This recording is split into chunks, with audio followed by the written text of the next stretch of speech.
Hi, welcome back guys. This is your sensei, back with another fanfiction. This is the first part of What If Naruto Got Harem in One Piece? Now before starting, please give this video a like and subscribe to the channel if you want more videos like this. Now let's get into the fanfic. The Whisperings of Fate. He knew it from the very first bite. Something was wrong. Terribly, terribly wrong. Not only did this strangely shaped fruit taste strange, but the effects of it were even stranger. No sooner had he swallowed the first morsel of his meal, than the sweet nectar of his mid-afternoon snack turned to ash in his mouth. For some reason, he decided to swallow, despite the sudden surge of dread that swelled upward from his stomach. It was a costly mistake. No sooner had he taken that first, fateful bite, than a strange, prickling sensation trickled up his spine. Then came the burning. Hot, he yelped, for his body was suddenly incomparably so. Flames swept outward from his lips, scouring the ground black beneath him. He couldn't breathe. He felt a deep hollow enormity swelling upwards from his throat, because in the next instant, his fingers morphed into flames. No, not just his fingers. The blaze was spreading, and already he was growing numb to the searing intensity of the inferno that swirled around him. What? His hand. His wrist. Hell. His arm. Is this? In his desperation, in his overwhelming desire to quench the flames that spread from his body and consumed him, the boy didn't hesitate. Although the water beneath him had begun to boil, his legs were only partially submerged in the shallows, didn't even consider the repercussions of hurtling himself into the water's embrace. Jettisoning himself from the riverbank that had become his favorite fishing spot, he all but flung himself into the lake, frantic to cool himself down. Finding a strange fruit in the river and thoughtlessly wolfing it down. Now this. A quick swim, for all his dislike of water, an easy escape from the heat. This, too, proved to be a costly mistake. By the time he realized his error, it was too late. The current took him, dashing his suddenly rigid body against something strong. A pained gasp escaped him, and too late, he lost the breath he'd been holding. His head crashed against another rock. Then another. And yet another still. What the hell? Blackness. Zeros and Ozen. You owe me, Geki. Someone or something wrested him from the water. They, whomever they were, lowered him gently to the ground. The boy lay on his back, just breathing. It was still dark, but high overhead, he made out a branch. Stretching beyond the canopy, the harsh rays of afternoon sunlight gently slapped him across the face. After the black waters, it felt like stepping into a universe of light. Someone was standing over him, speaking to him, because he recognized the words ass and idiot commingled with one another. Oi, a man's voice growled out. You alive, Whiskers? Naruto, he gasped out, before a boot could nudge his whiskered cheek. My name's Naruto, not Whiskers.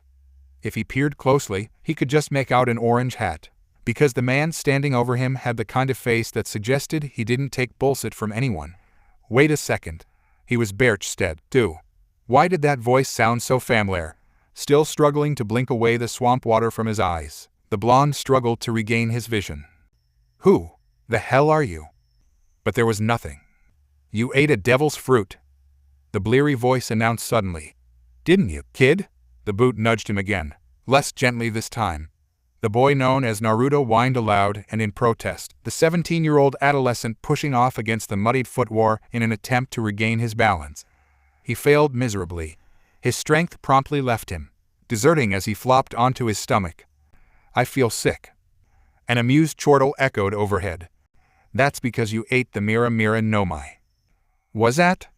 The boy mumbled into the dirt. He rolled over. Struggling into a sitting position, he instead found himself forced onto his back for a second time. As impossible as it seemed, he still couldn't quite make out the man's face. Whomever this fellow was, he was well muscled, save for his hat and black heavy shorts. He wore preciously little in the way of attire, making him all the more suspicious in the eyes of our waterlogged youth. Tell me, kid, how are you feeling? Hot. Naruto conceded at last, scrubbing at his eyes with the back of a hand. I feel no heat. His entire body was warm. Not even the blazing sun bothered him now. He had surpassed it. He sat up, wondering at it, even as the water turned to steam against his back and shoulders. His orange shorts, once wet and damp, were no longer so. In fact, they were perfectly dry. Save for a thin cloud of steam leaking from the remains of his once pristine blue tea, he was relatively intact. "I feel good," he acquiesced at last, warily accepting a hand from the stranger when it was offered. "I feel really good." He felt warm with energy. Something bright and full of fervor danced beneath his skin. It coursed through his veins and made his entire body tingle with elation. Pure power, the like of which he'd never felt before, misted from his body. A stray droplet rolled from his wet bangs to his nose, plinking to the ground as steam, while the rest of its brethren began to fall around them. It suddenly occurred to him that he knew this man. "Oi, Asen," Naruto began. "You never told me you're—" "I hate to drop something like this on you, but I'm going to ask you for a favor," his as-of-yet unaimed rescuer declared suddenly. He reached down, tousling the boy's bangs mirthfully.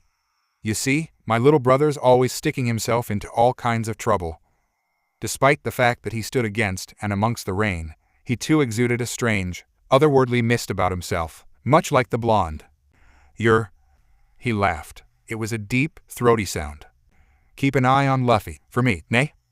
With that, he pushed up his hat with a finger and exposed his face. Lightning crackled through the sky overhead, exposing the shadowed visage that lurked beneath a peculiar orange hat.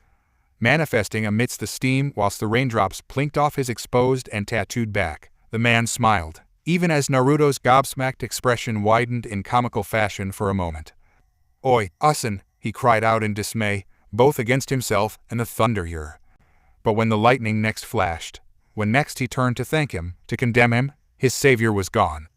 All that remained was a charred piece of earth where the man had last stood, leaving the blonde alone with the accursed power of his flames. Naruto paused, glancing at his own smoldering digits, now eerily aware of the power contained within them, the power of heat and flame. Naruto's mouth worked wordlessly. He curled his fingers into a fist, forced himself to exhale. He was trembling. He'd been this close to death, only to be snatched away by the very man he'd so deeply admired as a child. Looking back, he still felt like one, having just been in the presence of the beyond, of an event that defied the very laws of reality and time itself. That was. Only 6 words remained of the man's voice. "I'm counting on you, Uzumaki D, Naruto." Somewhere up in heaven, Portuguese D, Ace leaned back on a cloud and smiled. After 2 long years, his journey was reaching its end. At last, he was nearly there. Rumors carried him at last to Sabaody Archipelago. With no nakama, no crew, and naught but the clothes on his back, he opened the doors and departed the spacious cabin for what would indeed be the final time.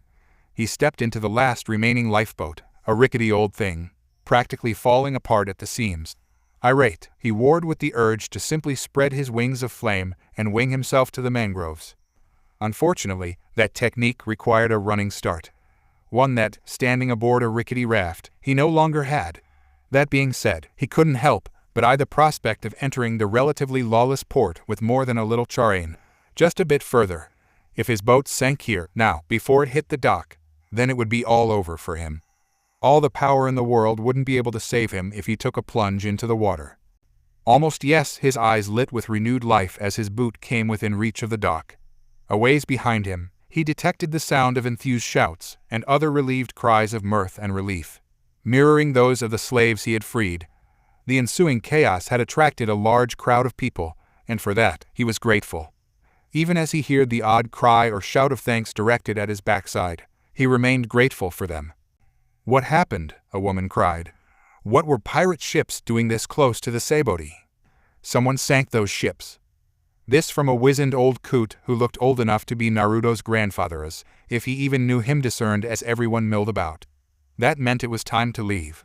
The Marines were bound to hear of this, the sinking of 3 ships, done in by a wanted criminal. That said criminal just so happened to have a great and terrible loathing of all things related to slavery, was unimportant. The last thing he needed was to draw attention to himself. Not here. Not now. There would be time to pat himself on the back later.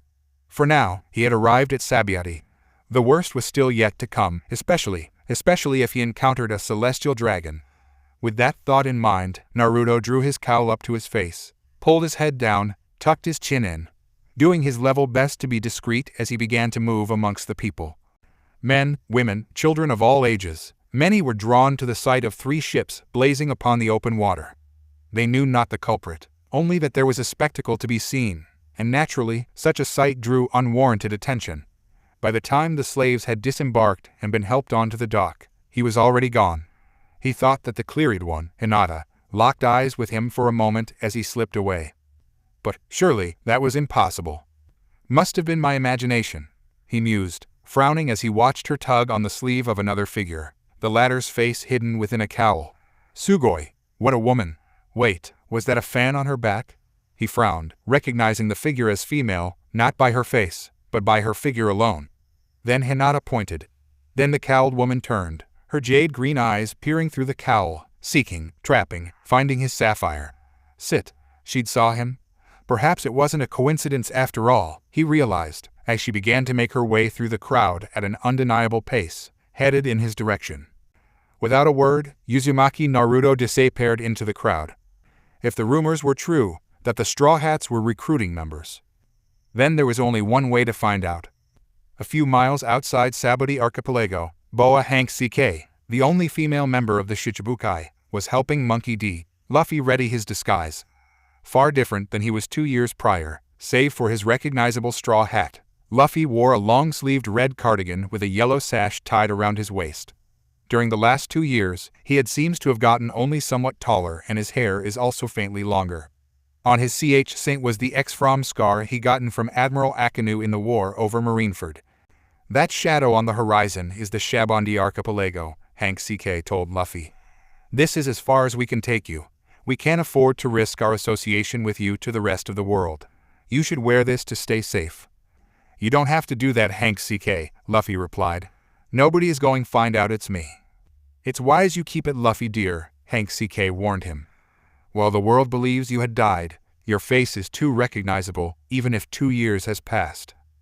I guess you're right then, Luffy responded as he put on his disguise. And don't worry about your things, Hank CK also said as she brought in a very large and heavy book bag. I have assembled everything that is yours. Make it light, said Old Nyan. Thanks for all this, you guys, Luffy replied in a gratitude manner. Also, there is just one other thing I wish to ask you, Hank CK, growing embarrassed. What is it? I'm still not going to marry you, said Luffy. No, Hank CK half-lied, still having the schoolgirl crush look. What, I'm trying to say, don't say goodbye to me. It will be easier we don't say goodbye to each since we won't be seeing each other again. What are you talking about, Hank CK? Luffy answered in a good manner. Now that we're friends, I'm hoping to see you again. However, as Luffy left, Hank CK mistaken what he says as a marriage proposal, although Old Nylon told her it wasn't. Just as Luffy's boat disappeared from sight, someone called out. There is a ship coming from Sabaody. Hank CK sent a Kyuja pirate to grab a telescope for her, while she went to have a look herself. Looking through the telescope, Hank CK sees what appeared to be a majestic ship, a massive galleon. Hank CK notices that the ship was heading towards them. Sister, I think that ship is heading tight towards us, said Boa Marigold. Is that so? Hank CK replied in an emotionless tone. In that case, let's strip everything that ship owns. Wait a minute, Snake Princess, said one of the Kyuja pirate named Felindra. She was recognizable with her great height over the rest of the Kyuja pirates. She was using the telescope to take a closer look on the ship. I think O notices someone on the ship that looks familiar.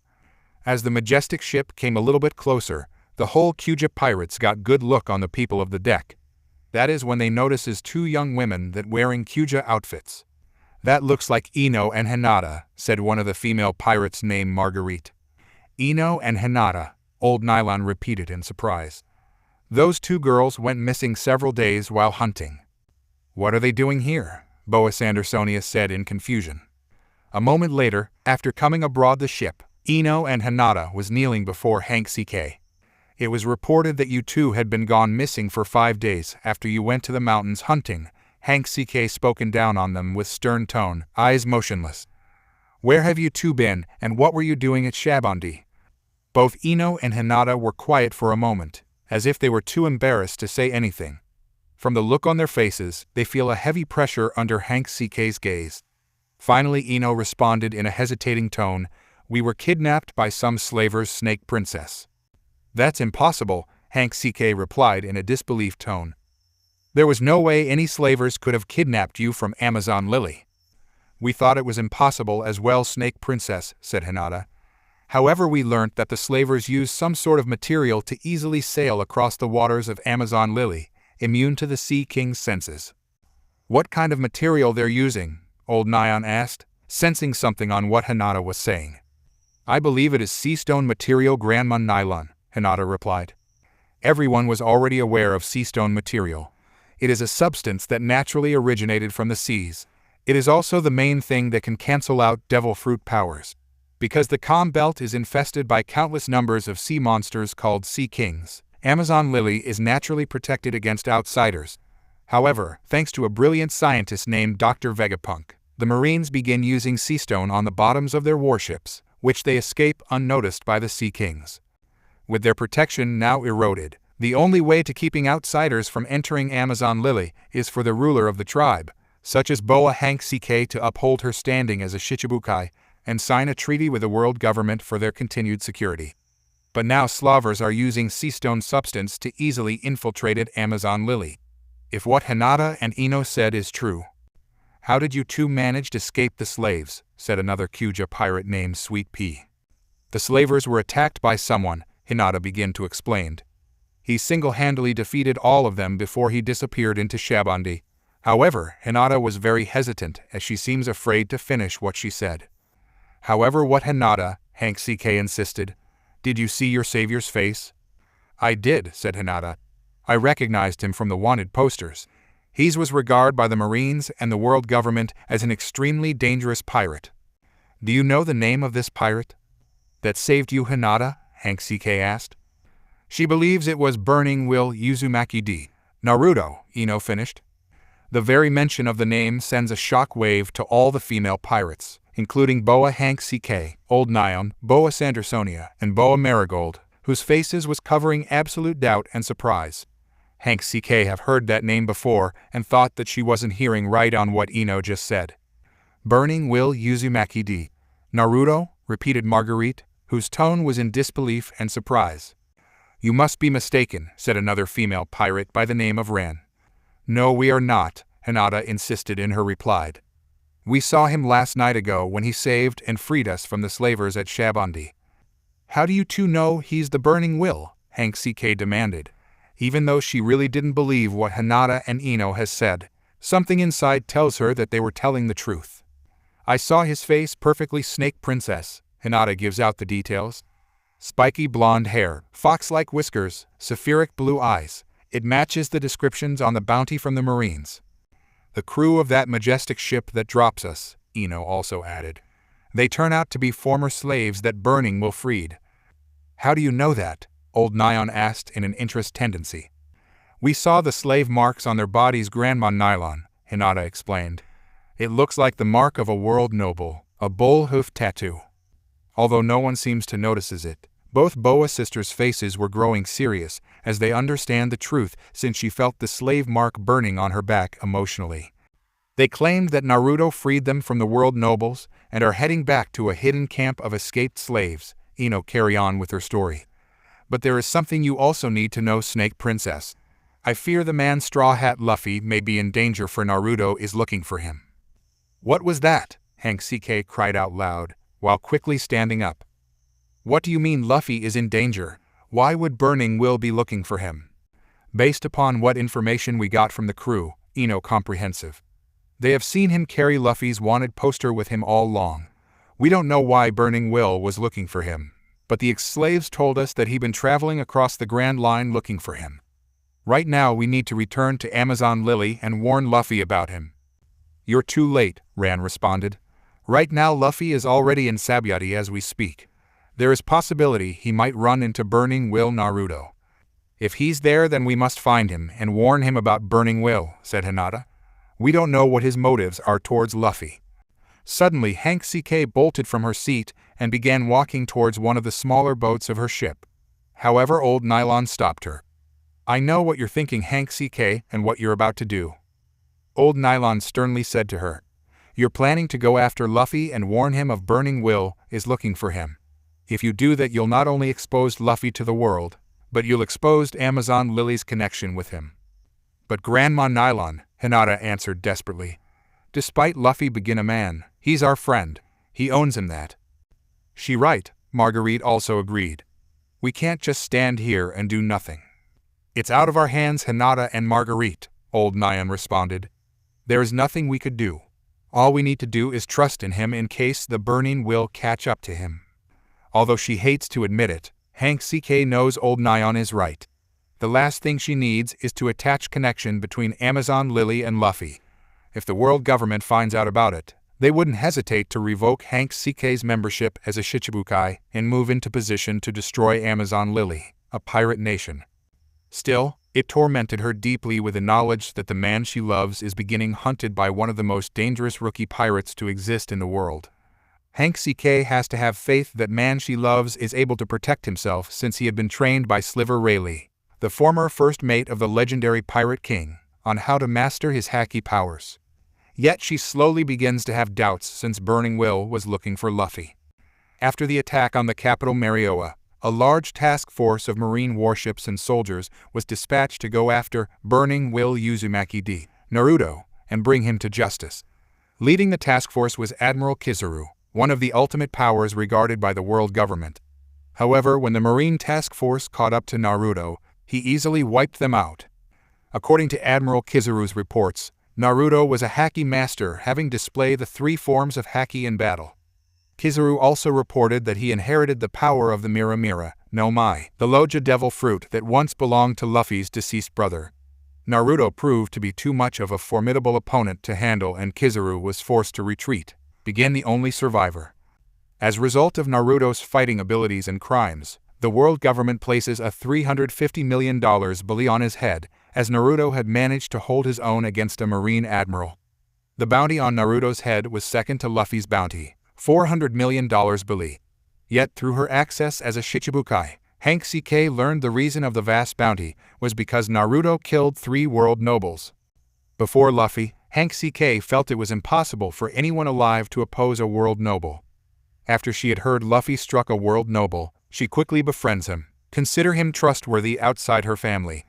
Due to her feelings, Hank CK has a tough time looking at Luffy and the heavy crush she has on him. Then last year Hank CK heard about the attack on Marioa. According to the newspapers, a pirate that goes by the name Burning Will begins the purge of the capital of the world government all by himself. During the ravaging of Marioa, he freed countless numbers of slaves who escaped to freedom. To Hank CK, Naruto was the second man to attack Marioa. The first was a fisherman adventurer named Fisher Tiger, who invaded Marioa and freed thousands of slaves. Hank CK and her sisters have barely met or seen him only once, as they too were slaves to the world nobles. They owe him a debt which cannot be repaid. However, to Naruto, unlike Fisher Tiger, and despite being the third man to defy the world nobles, he was the first man to commit a crime that was unspeakable. Hank CK learned that Naruto had murdered 3 world nobles. The killing of the descendants of the 20 kings was unheard of, unbelievable in this world. It completely shocked Hank CK, measure up to the Marines and the world governments as well. Although the killing of the 3 world nobles was kept from the public, the Marines and the world government were heavily pressured by the world nobles, angrily demanding that Uzumaki D. Naruto brought to reprimand for what he did. Under the pressure of the world nobles, the Marines and world government had been using all their resources in looking for Naruto. They'd mobilized their entire forces to look for him, not just in the Grand Line, but also the 4 other seas such as the East, West, North, and South Blue. However, Naruto had disappeared from public sight following his attack of Marioa. Nobody seems to know where he is for the last 6 months. Hank CK has long thought about the one known as Burning Will Uzumaki D. Naruto. In her mind, she believes men are degraded, disgusting and vile, that deserve to die. Through Luffy had proven to be the opposite of her viewpoint on men. She never met Burning Will in person and is unable to tell his true character. However, she has heard how he attacked Marioa, free thousands of slaves, and murder 3 world nobles. Fisher Tiger did the same thing and Hank CK begins to think Naruto was like him. Although Fisher Tiger didn't murder a world noble, especially 3 of them. Burning Will Uzumaki D. Naruto. Hank CK thoughts repeated. What kind of person are you? What are you up to? And why are you looking for Luffy? She doesn't know why this Naruto is looking for Luffy. But if harm the man she love, Hank CK vows to avenge Luffy's death, even if it cost her life. Zeros and Ozen. Meanwhile, indeed, Sabayati Archipelago was the absolute best. There was food, booze, women, and plenty of entertainment to be had, if you had the coin. And if you didn't, then you were sit out of luck. Naruto mulled it over as he risked a precursory glance to the pouch tied to his belt. 100 million berry. Someone was bound to try and snatch at it, sooner rather than later. The same could not be said of his raft, however. The light Dingy having already capsized during his skirmish with the slavers, practically sinking, even as its former masters stepped off the mast and onto the dock. Risking a precursory glance back at this vessel, he tipped his head in farewell, because the mast had already quietly dipped below the waters of the pier. Now it was merely a matter of staying out of sight until he could find what he'd come here for. Of course, there was also the matter of ditching the bothersome wench who'd taken it upon herself to tail him halfway across Sabayati Archipelago. He was nearing Grove #47 as planned, but so too was his pursuer. Now, he dodged into one of the many ramshackle establishments set up by the street vendors, chosen a seat, and contented himself to see what it was that fate had in store for him. That had been nearly an hour ago. Something on your mind, stranger? Naruto had been ignoring the ruckus outside. It hadn't been any of his concern. Now he creaked an eye open as someone approached the empty seat at his right. He frowned, shifted in his chair, his left eye reappearing over his shoulder, and immediately regretted it. He found himself staring at Naruto half-turned, only to find his view suddenly blocked by a large pair of breasts. Attached to said breasts was a sink, and to that a neck. The latter eventually leading up to a darling pair of jade-green orbs that utterly captured his attention and captivated him. Sit. The owner of these eyes met his gaze and smiled, brazenly brushing aside a stray strand of sandy blonde hair from that bewitching gaze. She was the girl from the pier, the one who'd been following him. Which, of course, didn't sit well with Naruto at all. A lot of things, he said, his face betraying nothing, his mind already racing. And you? More than I'd like to think about. She finished, fixated upon him. May I join you? Naruto yawned. Ah, excuse me, he said, pretending to look at the many baubles of the shop. Sure, I'm Temari. She introduced herself abruptly, sweeping into the seat beside him. And you are? Naruto, he countered, unwilling to give any other reply than a lie. I'm a traveling merchant. Fascinating, Temari smiled warmly, reaching into her right sleeve as she did so. So tell me, Naruto-kun, do traders such as yourself regularly commit themselves to random acts of piracy? She emerged with a charred piece of timber and summarily slipped it onto the bar beneath them, her gaze never leaving his, not even for an instant. I don't think that's any of your business. Naruto countered, smiling thinly. Speaking of which, I take it you have a reason for cornering me here, on your home turf? He did not think she'd be foolish to attack him openly, and so he yawned again. He hadn't freed those slaves because he'd wanted to. It'd merely been a matter of professional disgust and distaste. There was nothing personal about the way in which he'd slaughtered the slaves. Hell, he even considered saying, I've killed people like you, just to see what her reaction would be. Oh, if only it were that easy. Edie. She shook her head. You said so yourself. You're no enemy of mine. At least, not at the moment. She was pressing him, not only with her words but her gaze, making it increasingly difficult to look away, despite the ever-growing ache in the pit of his stomach. And it wasn't hunger. Her scent, her perfume, her attire, nearly everything about Temari bespoke of it. Not just of anxiety or gratitude, though these two could be seen in the features of her face, but also of vulnerability. Either she was a damned good liar, or she was deliberately trying to hash it out with him. Regardless of either. God, she was cute. Maybe even too cute, because for every second he spent chatting up this bodacious beauty, Luffy was getting further and further away. Well, isn't that wonderful? Naruto snapped back. Not really. She turned aside, sparing a longing glance out the porthole, the smallest of smiles adjourning her features at the sights she found there. If it's not too much, I have a favor to ask of you. She exhaled softly, and a strong breeze gusted between them. I understand that you might have some business on Fishman Island sometime in the near future, and... Then she turned chalk white. her smile shattering like so many S-strongs of glass, her mouth working wordlessly. Naruto eventually found his curiosity aroused. Reluctantly, he allowed his gaze to drift across the table and alight upon the spectacle that had captured her attention so and left her riveted. It must have been something to stop a woman like her in her tracks. Sit. And it was something indeed. He felt his spirits sink like a stone as he saw them, marching a steady rank-and-file line across the streets. Marines. So they were on to him after all. Blast. So much for secrecy and stealth. If the Marines knew him to be here, then an admiral was likely to be already on the way. Troublesome, as his old friend had once said. So very, very troublesome that for a terrifying second, Naruto considered just wiping out the whole of Sabaody in one giant fire. The realization that he'd likely be destroying himself as much as the Marines put a slight damper on that plan, as did any other notion of finding Miss Temari to be incredibly attractive. Now, unless he wanted to tangle with an admiral again and risk destroying the archipelago itself, all plans for leisure would have to be discarded. That meant cutting ties with said buxom blonde, and cutting them fast. Naruto painted a smile onto his face. And here I thought I'd kept myself inconspicuous. Temari smiled thinly, her face only just regaining its usual pallor. I could say the same for Monkey D. Luffy. I beg your pardon, Naruto blinked, his composure forgotten. Here. His fellow blonde offered the unamused Loja a poster. Think of it as a gift. Oh. Naruto read over it rapidly. I see. He's gathering followers here in Sabaody? Naruto frowned, the words having scarcely left his lips before a fire ignited within his hand. He smiled at it, twirling it over in his hand as he would a coin. You've done me a wonderful service, Temari-san. However, whatever your favor on Fishman Island might be, I'm afraid I'm not in the business of simply stealing or kidnapping or whatever it is that you might possibly ask of me. But, no buts. He leaned forward, breaching the distance between them with a deceptive amount of agility.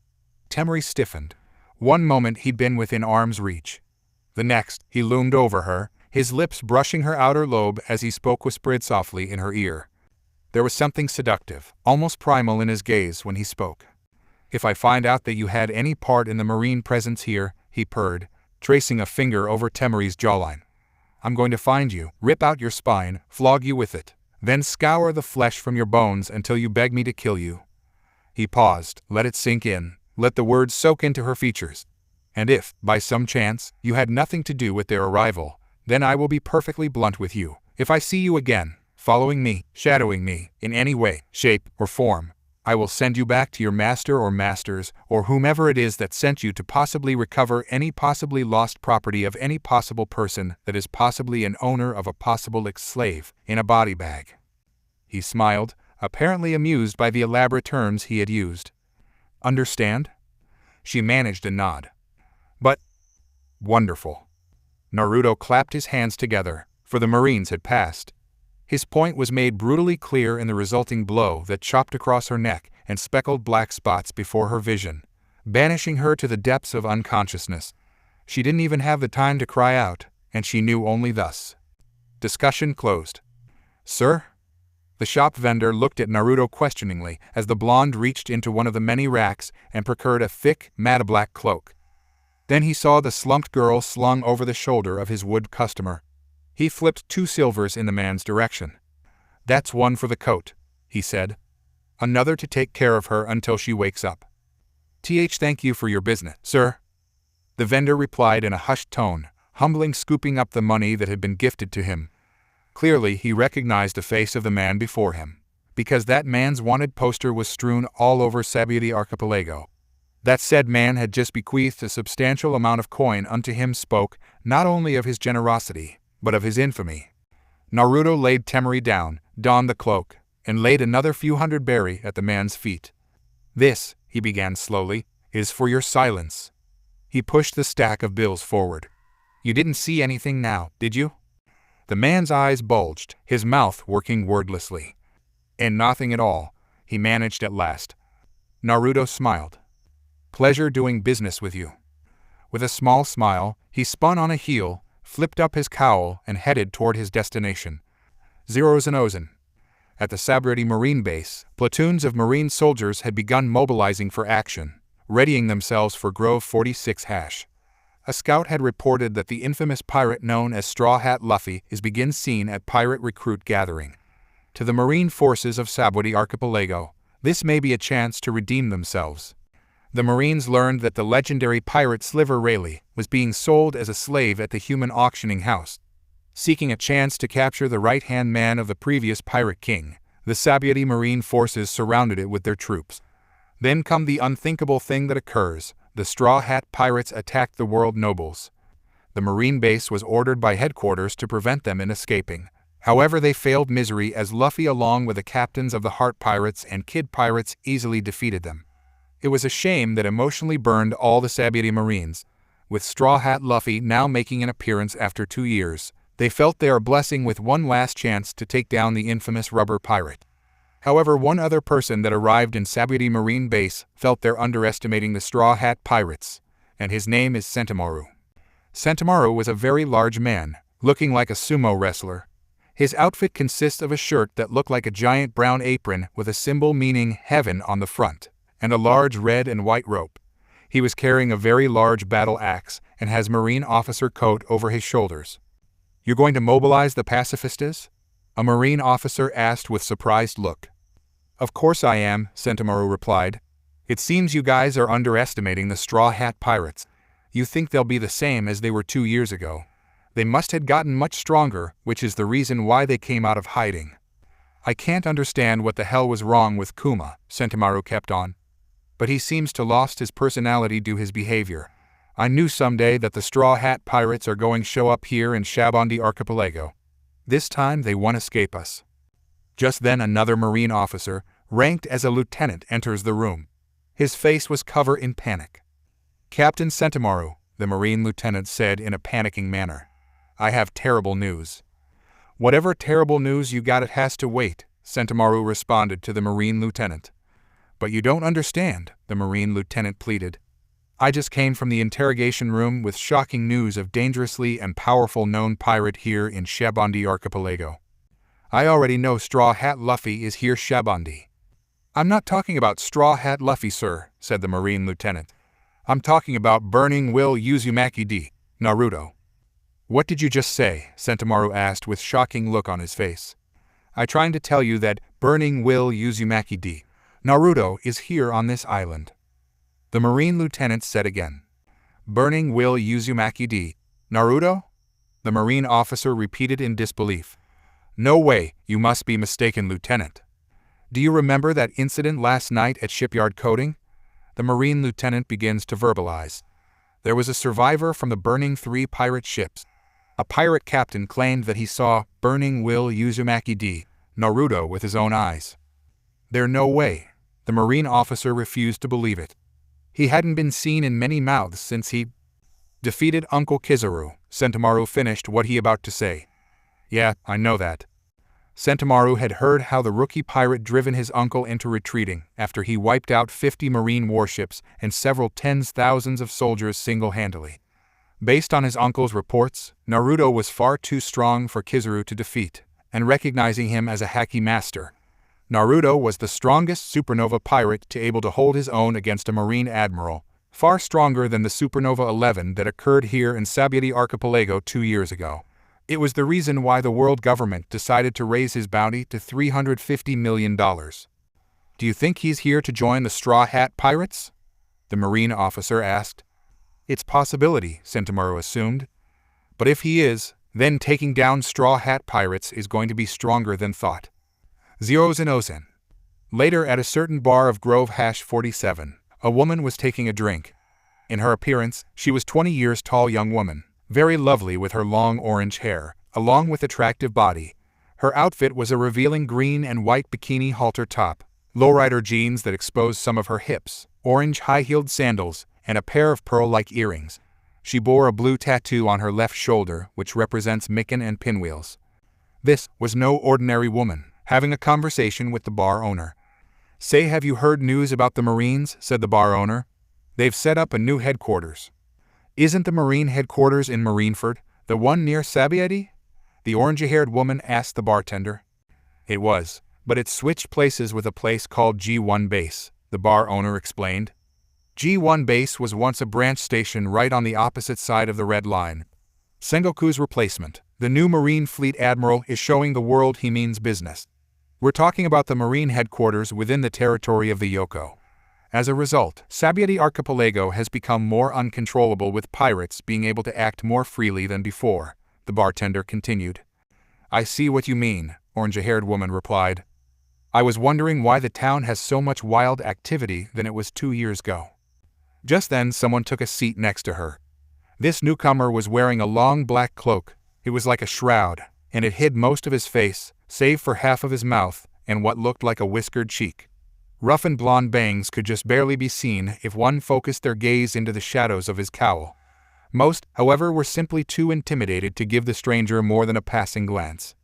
Pardon the interruption, but he spoke, his voice tumbling to a low pitch even before the words had left his mouth. I heard that you sell good ramen here, said the cloaked stranger. I'll take 10 bowls, if you don't mind. 10? For a moment, orange-haired woman nearly choked on her drink. She rounded on the voice, almost expecting to find him there. Only one person could possibly order, let alone eat, such a vast amount of food. But no, she realized, it was not him, not the man she had been waiting for. If anything, she couldn't possibly have been closer to the truth. And yet, she hadn't a clue as to whom had just joined her at the counter. 10, the bartender gawked. Kid, are you sure you can eat that much? I'm more than willing to pay. The voice reassured the baffled owner of the bar. Please, heat them up right away. Having a new customer, the bar owner turned round to arrange the cloaked stranger's order. The orange-haired woman studied the stranger carefully. This man's body, as well as his face, was carefully hidden. That was nothing new. Many a man wanted to keep his identity a secret from those around him. Given the lack of marine presence in Sabaody, it really wasn't much a surprise that he wanted to keep his identity a secret from the general public. Then she noticed a necklace around his neck. It looked like a perfectly shaped green stone object around the stranger's neck. Examining the necklace careful, Nami estimated its worth to be lots of berry. That is, if she could manage to steal it. That was also a sizable pouch of coin that he had strapped to his waist. Can I help you with something, miss? Damn it. She balked. It seemed that her attention hadn't gone unnoticed after all. She'd been noticed as well. Upon raising her gaze to meet his, she was greeted by a small smile, twin ores of pure sapphire, and the strangest inclination that she'd seen this man somewhere before. Or, at the very least, heard of him. When he said nothing further to divulge his identity, she opted to let the matter drop. Sorry about that, orange-haired woman replied. I thought you were someone else. Someone I'm waiting for. I see. The cloaked stranger inclined his head in a gesture of minute deference. You see, I am also waiting for someone. I wonder, might I trouble you for a moment of your time, if you have some to spare? The ramen was set down on the counter before him then, and his attention swiveled toward his meal. He broke out a pair of chopsticks and, almost immediately, began to quietly partake of his meal. Just who is this guy? You seem like the type of person who knows Sabaody Archipelago like the back of your hand, the cloaked stranger began, doing his best to keep his attention fixated on his ramen, and nothing else. I was wondering if you might help me with something. 10 bowls clattered to the countertop, and now, the orange-haired woman truly gawped. In less than 10 seconds, he had simply devoured 10 bowls worth of ramen. Something? The orange-haired woman inquired. Someone. The cloaked stranger corrected. There's coin in it for you, if you're willing. After a pause, he decided to add that money was of little to no value for him, and she would be well rewarded for her services. The orange-haired woman considered his offer for a moment. Obviously, this stranger was searching for something and more than willing to pay for it. The orange-haired woman smiled as she thought what price she wanted. She could, of course, demand all the berry he had in her pouch. Inevitably, her gaze gravitated toward the necklace DD around his neck. An item like that, she mused, would be far more valuable than any amount of berry. She wanted that necklace.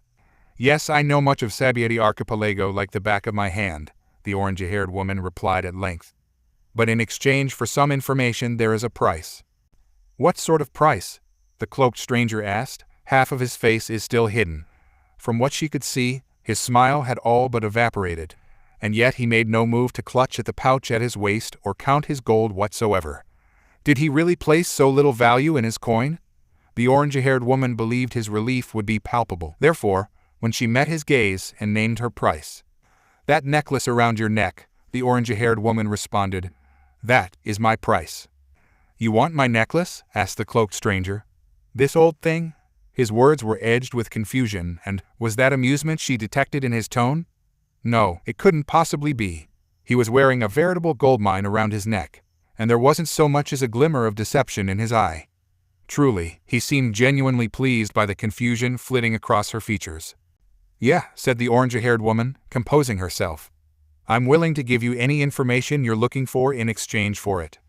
The cloaked stranger rips the necklace from around his neck, as if he was ready to give it to orange-haired woman. Just as he was about to hand it over to her, he suddenly held it back. "I'm sorry," the cloaked stranger said. "I don't think I could do that." "Why not?" asked the orange-haired woman. "It's a fair price." "No," the cloaked stranger said. "It wouldn't be a fair price if I handed somebody their death." "What?" the orange-haired woman answers back in a surprised tone. "Wait a minute, what do you mean by that? Handed my death?" "Well," the cloaked stranger began to explain. "This necklace once belonged to my godmother. She once gave it to her little brother and boyfriend, because it is a sign of good luck to help them in their journey. However, the cloaked stranger continued, her little brother, then later, her boyfriend, each died a gruesome deaths. The necklace that she had given each of them the day before that death inevitably returned to her, and she began to view it as some kind of curse." He paused, peering at a point past the orange-haired woman, almost as if he'd seen something there, but he said nothing. "How come you're wearing it?" Her curiosity piqued. The orange-haired woman couldn't help but broach the subject further. "Or should I expect you to die a horrible death as soon as you leave this bar?" Her concern wasn't entirely fade. If the necklace was indeed cursed, then she wanted to sell it as quickly as possible before it could be passed on to her. "Well," the cloaked stranger began to say, "I made a bet with her. I bet her that I would be able to unlock my Hayashoku haki. She didn't believe I would have it since only 1 in a million people can possess the power." The orange-haired woman had heard the word haki before. As she tried recalling her memories on what it was, someone interrupted her thoughts. "Did I just hear right?" Someone's loud voice was heard. $55 million, Billy. Bang! A gunshot was heard that causes everyone in the room to turn their heads. At a table with food and drinks, a large and fat middle-aged man has shot a pirate in front of him. He was wearing a straw hat, a shirt that is open and too tight to close due to his overweight figure, and he wearing what appeared to be boots. His legs are thin and hairy. He has an X-shaped scar on his stomach and another scar on his left shoulder. "Try reading the poster correctly next time," the fat man with straw hat sneered. "The least bounty is $70 million, Billy. I'm not interested in taking captains with bounties lower than that. But hell, I'm amazed you ever made it this far." "Who is that guy?" the cloaked stranger asked. "That guy there is Straw Hat Luffy Stranger," said the bar owner behind the cloaked stranger and Nami. "Straw Hat Luffy?" the cloaked stranger responded in an almost surprising tone. "You're telling me that guy is Straw Hat Luffy?" "Of course he is," said the bartender. "He's the son of the infamous Monkey D. Dragon and the grandson of the legendary Monkey D. Garp the Fist. His bounty was increased to $400 million, Billy, after his actions between the inescapable Impel Down and the war over Marineford. Right now he and his crew are coming out of hiding," the bar owner continues. "They're recruiting a strong crew for the New World." "Get lost, trash," Straw Hat Luffy cruelty shouts down on the wounded man. "I'm the son of the legendary revolutionary dragon, you know. We don't have any time for weaklings who are going to slow us down," said a sniper king. "You've just not at our level. You think we're dumb enough to allow a fool into our crew?" Turning to another crewmate, Luffy said, "Hey Frankie, how many do we got?" "The total is about 100, Frankie replied.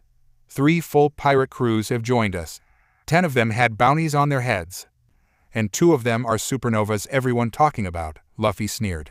"They are the brother captains Wet Hair Caribou and Blood Splatterer Korobu. Their bounties are worth $210 million and $190 million Billy on their heads. Those are the kind of guys we needed in our crew." "Wouldn't it be so much fun if we had Burning Will Uzumaki D. Naruto on our crew, Captain," said Nami. "He has the largest bounty of the supernovas. $350 million, Billy, the biggest bounty we've come across so far." Yeah, agreed Sojking. But nobody's seen him these many months since the incident at Marioa last year. However, even if he did want to join our crew, it will be a big risk since he's been hunted mercifully by the Marines and the world government. Perhaps you're right, sighed Luffy. Ah, screw it. We got enough bounties to expand our reputation in the new world. Ain't that right? Turning to the bar owner where the cloaked stranger and the orange-haired woman are, Luffy shouted, "Oi, bartender, bring me some rum." He grinned lecherously seconds later as his gaze fell upon the orange-haired woman whom the man had been servicing a moment before. "And you lovely lady, it's obvious you've been standing there for a long time. Why don't you come and have a drink with me, eh?" "No thank you," answered the orange-haired woman curtly. "I'm waiting for someone." Everyone in the room felt their jaws drop and their eyes bulge from their sockets. A refusal, a blatant refusal. Orange-haired woman had turned down Monkey D. Luffy. To refuse an extremely dangerous pirate with a bounty of $400 million was unwise. So unwise, in fact, that the bartender felt inclined to remind the woman of her mistake. "Listen, lady," the bar owner whispered to her on frightening tone. "You'd be better off doing what that guy said. That mad pirate went charging into the middle of the war 2 years ago. I'm sure you heard about it, right?" She refused to honor him with a response. "Waiting for someone, are you?" said Sniper King as he approached the orange-haired woman. "I'm sure he's just a puny weakling who'll be crying on his knees the second he hears Captain Luffy's name. Now get over here right now." He leaned forward threateningly, clearly believing that the orange-haired woman was about to come to her senses and grovel for mercy at their feet. Instead, the cloaked stranger deftly placed himself between Sojking and the orange-haired woman. Now, rather than dragging the vixen over to the captain as Sojking had intended, he found the hand of that man clamped upon one massive forearm, halting him in his tracks. And to make matters worse, Sojking couldn't seem to move. Literally his arm, no, his entire body, was suddenly frozen in its tracks as he locked gazes with the man who had dared to assault him. "Listen, friend," said the cloaked stranger. "Why don't we just let bygones be bygones and leave the nice lady alone?" With a deft FLCK of his wrist, he released the Sniper King, a simple backhanding that not only expressed his contempt, but utterly embarrassed the famed king of snipers. It was, quite literally, a slap on the wrist. Though this particular slap was heated to nearly 90 degrees Celsius, and therefore quite warm in its intensity. For a man of Sojking's caliber, the blow should have been nothing. Sojking screamed. "Ah," he yowled. It was a plaintive, pitiful whine. "Hot, it's hot." "Shut up, Sojking," Frankie hissed, seeking to calm the belligerent man. "It's not funny anymore." "It should be." The man lowered a smoking hand, revealing that it was he who had left the red palmprint in the flesh of Sojking's forearm. "I didn't think that little love tap would hurt you so much, Sojking." He all but spat the last syllable, as if the term itself was poison to him. Abruptly, the humor trickled from his features like so much steam, although there was no such thing to be found in this silent challenge. Suddenly, the silence was deafening. "You better mind your own business, fellow," Luffy warned the cloaked stranger, his contempt evident. "I despise fools, above all fools who don't mind their own business." The threat alone was enough to make the bar patrons quiver in their boots. The orange-haired woman simply arched an eyebrow, took a sip of her drink, and wondered at the true identity of this man who had so pointlessly come to her aid. "Fool, you say?" The cloaked stranger scowled, a blood-red iris reappearing over his shoulder. "Funny you should mention that." It was then that Luffy had a strong time seeing the man's face. It was carefully hidden by the hood of his black cloak, save for his mouth, and he'd gone to great efforts to keep it that way. "I, too, despise fools. Above all, a fool who thinks to pose as a pirate and pass himself off as one." "Why are you wearing hood over your head?" Luffy asked, wondering who this cloaked stranger was. "Who are you?" "I'm keeping my real name and appearance hidden," said the cloaked stranger. "I'm a wanted man by the Marines and world government. They find out I'm here in Sabaody Archipelago. Then they're going sends a heavy amount of soldiers after me." He paused, thumbing his chin, as if in thought. "Perhaps even a Marine admiral or two." "You're a pirate?" said Nami. "Yes," the cloaked stranger responded tersely. "Then how about you remove that cloak that covers your face," said Straw Hat Luffy, "and tell us your name and bounty. If your bounty is higher than $70 million, Barry, maybe I'll even offer you a place in my crew." "Ah!" "No," cloaked stranger shouted. "Nanny?" Everyone panicked as the cloaked stranger said no to the most dangerous pirate alive. Huh? Straw Hat Luffy replied in confused tone. What you mean, no? I just said no, said the cloaked stranger. That's all. You think that's the answer I want here? Luffy snarled, reaching for his flintlock pistol. I'm telling you to take off your cloak and reveal yourself. Do you have any idea who I am, who you're messing with, punk? Everyone but for the orange-haired woman dropped to the floor at the appearance of the pistol. I'm Monkey D. Luffy. I have a bounty of $400 million berry, and you're nothing. So you claim. The stranger didn't so much as flinch, staring down the barrel of the gun with something akin to resignation. The orange-haired woman watched the impending standoff and felt a bead of sweat slip down her neck. Had it always been so hot in here? And watched and waited for the standoff to meet its inevitable conclusion. Surprisingly, the man held up a hand, palm outward, fingers splayed, then curled into a fist. Last chance, Luffy crowed, ignorant of his own peril. Take it off or eat lead. I wouldn't, if I were you. The stranger cautioned. Bullets won't work on me. With a resounding clack, Luffy pulled back the catch on his pistol. Go to hell. The man heaved a great and heavy sigh. Miss, he murmured softly. Yes? The orange-haired woman blinked. Get down. And with that, the bar erupted in a curtain of orange flame. Nami considered herself to be a practical woman. She had to be, serving as the navigator of the Straw Hat Pirates. Her overbearing logic, greed, and overall reason were practically a necessity when surrounded by a bunch of testosterone-fueled men, most of whom acted like boy sand pirates, no less. She had an answer for everything. Every change in the wind, in the currents, for every cloud into the sky, and then some. But she didn't have an answer now. Not for this. Only a moment ago, Monkey D. Luffy faked that he had shot a perfectly harmless stranger. One who had little to no monetary concern whatsoever, claimed to be a master of haki as well as a pirate, and apparently believed that bullets could not harm him.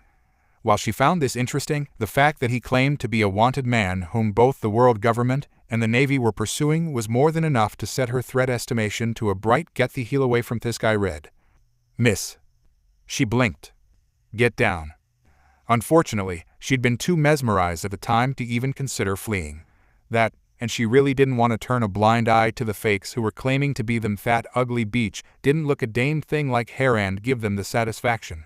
Instead, she sat there, her eyes growing ever larger as negotiations broke down between the pirate and the faker, ending in the former taking a mouthful of lead from the latter, to which the former smiled disarmingly. Bang! Imagine her surprise when the bullet went clean through his skull, wedged itself in the wall, and that smile did not fade in the slightest. He'd died on his feet, she supposed. It wasn't exactly the cleanest way to go, but away he had went, or so she'd assumed. Then the first ember settled upon her nose. Nami blinked, brushed it away, alarmed at this sudden turnabout, as well the disbelieving screams offered by the crowd in reply, scrabbling back from the cloaked stranger as if he were the devil himself. Which, given the eerie circumstances of his supposed death, was a distinct possibility. The cloaked stranger half-turned, exposing a blood-red iris over his shoulder. Flames LCK'd across the gaping wound that had severed the left side of his face. But instead of blood and guts and gore as there should have been, there was naught but flame. Glowing tendrils of smoky shadow and flame gathered about the offending injury, forming up on one another after the other, gaining substance and form, until something miraculous happened. Bereft of the tattered cowl that once shielded it, the ruined portrait that was his face consumed itself in flame, and simply closed the wound from the inside out. For a moment, for one blessed moment in the instant before he yanked that blasted cowl back into place, the orange-haired woman saw his face. She recognized it almost instantly, for how could she not? He was a handsome fellow, if intense. But that absent thought was neither here nor there. Oh, my gods. Despite herself, despite all her calm, cool, level-headedness, Nami lost the ability to breathe. She'd seen him. She'd seen his face before, many, many times over the past 2 years. His was a face that was known even in Witheria, for tales of his infamy exaggerated or no had spread far and wide. Even there, she saw him in those FLC-curring embers of flame and fire, and she wanted to say something, but she could not bring herself to speak the words she wanted so very desperately to say. This is... She was looking at a man amongst men, A man whose very soul was said to be blacker than the ninth circle of hell.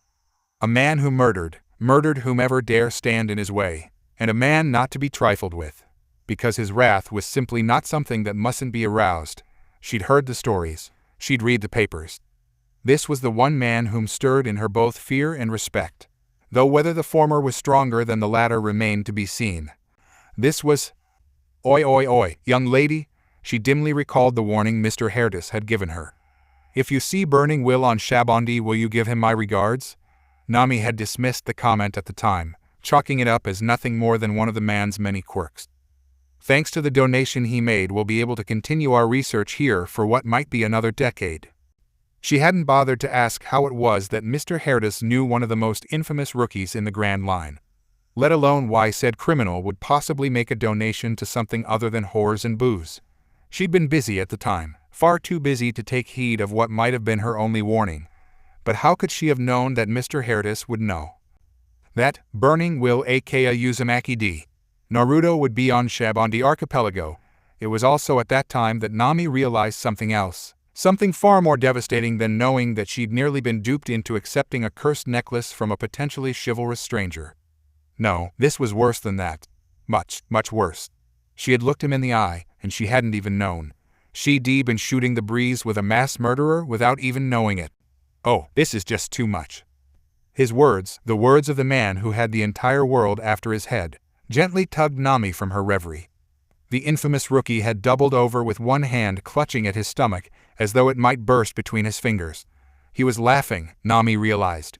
Incredibly, he seemed to find the fact that he had been shot amusing somehow, and at length, he straightened, standing woodenly, and not taking enough care. I came here looking for Monkey D. Luffy. He snickered softly to himself. But you know, I never expected to find him this quickly. Suddenly, he turned, his gaze fixating on Nami with such an intensity that for a moment she thought he might turn on her as well. He didn't. Instead, he looked her up and down as if truly noticing her for perhaps the first time. Nami felt her cheeks darken, such was the overbearing power of his eyes. Abruptly, he averted them. He chuckled softly as his gaze slid away from her. Ha ha ha ha ha. The formerly cloaked stranger laughed. It was a deep, throaty sound, and it chilled her to the bone. Everyone, including the Straw Hat Pirates, cowered before that laugh. Only the fake Luffy managed to maintain some of his former belligerence. He jammed the flintlock pistol back into its holster, wiped the shock and dismay from his face, and rushed to his feet as though he feared someone would somehow beat him to the punch. Aha, he laughed, painting a smile upon his face when all eyes eventually found their way back to him once again. Yais, it's just as I suspected. The great Burning Will has decided to join us, after all. Seeing their captain's bravado find, though it most certainly vast crew of impostors seemed to regain some of their former bluster. It was only Burning Will who smiled in kind. Oh, I'll join you all right. He paused, smiling sardonically. But first, I have a question. Sure. The Luffy seemed to be rapidly regaining his composure, Nami realized, and her own awe at the sight of Burning Will was rapidly evaporating. She found herself making for the door, all respect for this so-called criminal lost and forgotten. Then an unusual inquiry stopped her cold. She paused, her curiosity piqued, and before long, it became clear to her just what kind of man this Burning Will truly was. Tell me, Luffy, Burning Will continued with that deadly soft tone of his, why waste a bullet on me like that? Aren't you a rubberman? The silence was deafening. Hey, that's right, someone whispered. I heard that Straw Hat was made of rubber, wasn't he? Yeah, that's right, another added. But then, why use a pistol? Still another asked. SHH, quiet, he'll hear you. For a moment, fear seemed to prevail over the bar patrons. Then Burning Will took a step forward. It was a small step, nothing imposing about it whatsoever, but the intent behind it remained clear. Peering upward at Luffy, he reached into his breast pocket. Everyone cringed aside in terror, expecting him to pull out a weapon of some sort, only to flush with shame as he exposed a wanted poster bearing the latter's face. Also, would you mind telling my why you don't look a damn thing like your wanted poster? He asked genially. In that moment, as the whispers grew ever louder, Nami mentally reassessed her opinion of Burning Will. Now would have been a perfectly reasonable time for her to leave, as she could not hope to gain any coin from staying to watch the impending brawl. Like a certain Pryat she knew, Burning Will was well renowned for his legendary temper and an annoying tendency to incinerate those who vexed him. It was for this reason, if not her own personal satisfaction, that Nami observed the proceedings with great amusement. She couldn't be bothered to deal with the fakes herself, of course, but witnessing their downfall would still be all too satisfying, especially at the hands of this rather handsome pirate. Now, if only he'd take off that blasé cowl too, so she could get a good look at his face. Meanwhile, the tension was reaching a breaking point. "You better watch yourself, buddy," Luffy snarled at his fellow rookie in a dangerous tone. "You might be a hotshot with a $350 million berries on your head, but my bounty is $400 million berry, which is higher than yours. Meaning I'm 10 times more dangerous than you can never be." He loomed over Burning Will with his girth, clearly trying to use his reputation in a feeble attempt at intimidation. "Yes, and more's the pity." Burning Will sighed. "Unfortunately, you're not the Luffy I'm looking for." "What?"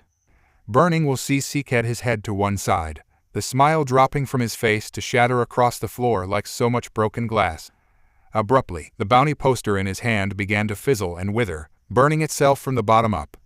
In a matter of seconds, it had been reduced to a pile of ash on the floor. Now it was that everyone's attention fell upon him, this stranger who had not once, but twice, demonstrated the powers of flame and fire. Hey, did he just? Nami watched as the realization flowered in their eyes and withered in equal measure. She watched as they shrank back from him, men, women, and children alike. Watched as Naruto brought his palms together and called upon his element for the third and final time. When they parted, he was clutching a brand. No, a pommel. No, was that a hilt of some sort? Weaving streaks of orange yellow flames flung themselves between them as his hand straddled the shadow flame once more. But this wasn't an etching of fire. It was fire inside the blade. Where the crimson burned, and for several inches past it, the sword became transparent as glass. It was as if the limb itself had become flame, and that flame banished the darkness to the trees and was something almost unholy within its majesty. Now spread from shoulder to fingers, his hand blazed out flame, nearly 3.5 feet in front of him, and then died down. Nami was on the verge of forsaking this endeavor altogether before Naruto smiled and brought the blade around in a sweeping arc. Cold dread froze the lot of them further as the pirate placed his hands further apart. "He'll set the bar on fire." He brought the other hand up and flexed it, and his fingers closed around the fires, held them, and the blade rematerialized, simply appearing from the chakra, glowing reddish-black as was his skin. The crescent hook of a tip dangled from a relatively simple, and not at all oblong pole of a handle, one that he shouldered it deprecatingly. Naruto didn't seem to mind at all that he was holding a weapon composed of more flame than actual steel, and if he did, he wasn't doing much to convey that annoyance. Once more, the gaze of Burning Will found hers. His eyes narrowed slightly, a silent, unspoken warning that told her to, quite simply, get down. Kagetsuchi. By the time she did think to drop to the floor, a screen of orange blaze was discharged without warning. While everyone felt the strong heat of the orange flame, the only ones who absorbed the worst of the orange fire were the imposter Straw Hat Pirates. Unable to believe their eyes nor their ears, the unlucky impostors were flung clear out of both bar and battle, sent flying across the next street, where they caromed into the stall of an unfortunate dung vendor. Yet strangely, the only one that was left standing was the mysterious stranger who seems unharmed by the flames. It almost seemed as if the orange cone of destruction might have originated from his very flesh. But that was impossible. The only person she'd ever seen using such an ability had been dead for 2 years now. The only other man who held such an ability had vanished from the face of the earth for 6 months after making a name for himself in battle and blood and booze. Now, as a curtain of orange flames swept itself between them, roiling, boiling, baring its fangs with a mind-numbing intensity, she began to understand. With a squelching soft sound they retreated inward, forming human flesh once more. "Sorry about the mess," the cloaked stranger apologized to the shocked bar owner paying for the damages inflicted by the fire. "I believe this should cover the damages, plus a little interest for making me those last 10 bowls." The owner gawped as he beheld the stack of berry that had just been handed to him. Muttering to himself that he'd never seen so much money in my life, he offered his most humble gratitude and swiftly departed. Nami's sweat dropped. Is this guy for real? But before she could hope to voice her opinion on the matter, the eyes of Burning Will found hers once more. They were no longer the smoldering scarlet they'd been previously, she realized, though the thought of staring into serene sapphire brought her little comfort. She could still see the rage burning beyond his vision. At length, he smiled. It was a warm smile, this one, bellying the flames he had so blatantly released upon Shabondi Archipelago. He chuckled. It was a soft, amused sound. I see you heeded my warning, Miss Navigator. He let the statement hang, unadorned between them. And for that, you have my thanks. There was a strange twinkling within his eyes as he spoke, because Nami held no illusion that this vagabond did not know who she was, having ascertained her true identity. All that remained was to see what he'd do with the information he'd gleaned from her. As with most men, he didn't fail to disprove her suspicions. Nami. He spoke suddenly, looking as if he'd just had the mother of all epitomes. That's your name, isn't it? So you're the navigator of the Straw Hat crew, are you? Like hell, I'm admitting that, Nami thought to herself. No way, absolutely not. I don't know what you're talking about. She really didn't want to reveal her identity. Bad enough that Burning Will was here on Shabondi Archipelago. Bad enough that he'd already raised a bar and barbecued a band of ungrateful imposters. But it would truly be bad for her if she was to be recognized in the company of such a man, one who had the world nobles breathing down his neck, no less. For all your skill, you're a poor liar. Naruto sighed and sent her deception crashing down around her ears. I'll ask you again. You are Nami, are you not? Like I said, Nami began anew, desperately hoping to impress upon the rookie the need for silence. I have no idea who or what you're talking about. Do not lie to me. For a moment he was fire and brimstone again, and Nami could see the murderous intent raging just beyond the veil of those crystalline orbs. Suddenly the likeness of herself was thrust before her face, because Nami was looking at herself, in the form of a wanted poster. I recognized you from the moment I walked into that bar, and your face has only grown even more beautiful than the one in this poster. Now, I will ask you again. Are you, or are you not, Namison? Even more beautiful? She wondered at the compliment for a moment longer before his tone convinced her to comply. Yes. She relented, albeit softly. What do you want with me? Nothing, really, Naruto answered. Eh? Really? Naruto grinned foxily. I just wanted to have the honor of meeting the infamous cat burglar face to face. He mused this aloud, the smile simply refusing to leave his face. I must say, however, your bounty does not do you justice. Or does the world government truly see you as so little a threat?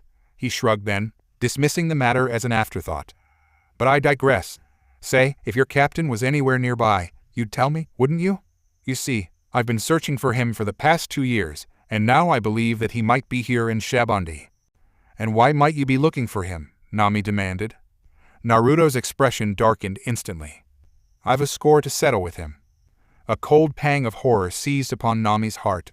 A snake of dread coiling inside her gut. A snake of losing everything she'd ever held dear, and not knowing the price. The look in his eyes was a strange one, torn somewhere between amusement and nostalgia, in direct contrast to the stabbing spike of panic that stabbed through her breast. How could he say such things and remain nonchalant? How could he have a bone to pick with him, of all people? With Luffy? What on earth had that idiot done this time? Angering one of the world's foremost pirates, whose bounty was already so dangerously close to his own. If Burning Will had any business with Luffy, then it certainly wouldn't prove to be pleasant. Of this, if nothing else, she was certain. Fury washed Nami to her toes. If Luffy truly was in danger, and it was any fault of hers for leading Burning Will find him. I think it's best you get out of here, Naruto said suddenly. Although that attack may have knocked the wind out of them, they won't stay down on count, and may take it out on you if they come back. A fleeting fixation of concern flitted across his features. And if they're anything like who I think they are, then they will be back. So you're just going to leave? Nami stated flatly. Just like that? It's obvious you don't know where he is. Naruto answered. Therefore, I see no point in haranguing you further. Hey, Nami called out to the stranger who was heading to the doorway. Wait a second. Nami, someone in the room called her name. Hearing her name called out, Nami turned to where the one that called her name. In that direction was someone she fully recognized. It was Usopp, but far different than before. Instead of a tanned, slim teenager, he was now taller and muscular. He was wearing what appeared to be a new pair of goggles around his neck and has some ear protectors on. He also now has a little goatee along with a new white sun cap he wears on his head. In addition, he has a new pair of rolled-up yellow pants with red suspenders and a couple of walking boots. He has a brand red shoulder bag, but he still has his white-blue striped wristband on his left arm. "Usopp, is that you?" "Yeah, it's me," he replied. "It's great seeing you, Nami. You seem to have changed." "So have you," Nami responded happily. "You were here all the time." "I was," Usopp answered. "I was about to use a new technique I learned on that guy that bothering you until that fellow in dark cloak steps in. You know who he is?" "No," Nami replied. "He was looking for something in town. He looked familiar, but I can't seem to recall who he is." "Well, we better do what he said," said Usopp. "Because those imposters he blew away, they'll be back." While the two of them quickly left, the imposters emerged from where they fell burned, injured, humiliated, and angry. They didn't heed the fact that they could have easily, all too easily, been burnt to a crisp by the legendary burning will. At least, Monkey D. Luffy didn't seem to recognize that. "Find that guy," fake Luffy angrily snarled. "Shoot him on sight." Zero's and Ozen. At the same time, the cloaked stranger, who happened to be Uzumaki D. Naruto, was making all due haste from the scene he had created. He'd seen the looks on their faces, all of them. They'd seen his face. That navigator certainly had. While it was indeed regrettable that she knew next to nothing where the whereabouts of Monkey D. Luffy were concerned, there was nothing that could be done about it, and thus it was time to move on in his search. For the time being, Naruto knew he'd just pulled himself back into the limelight.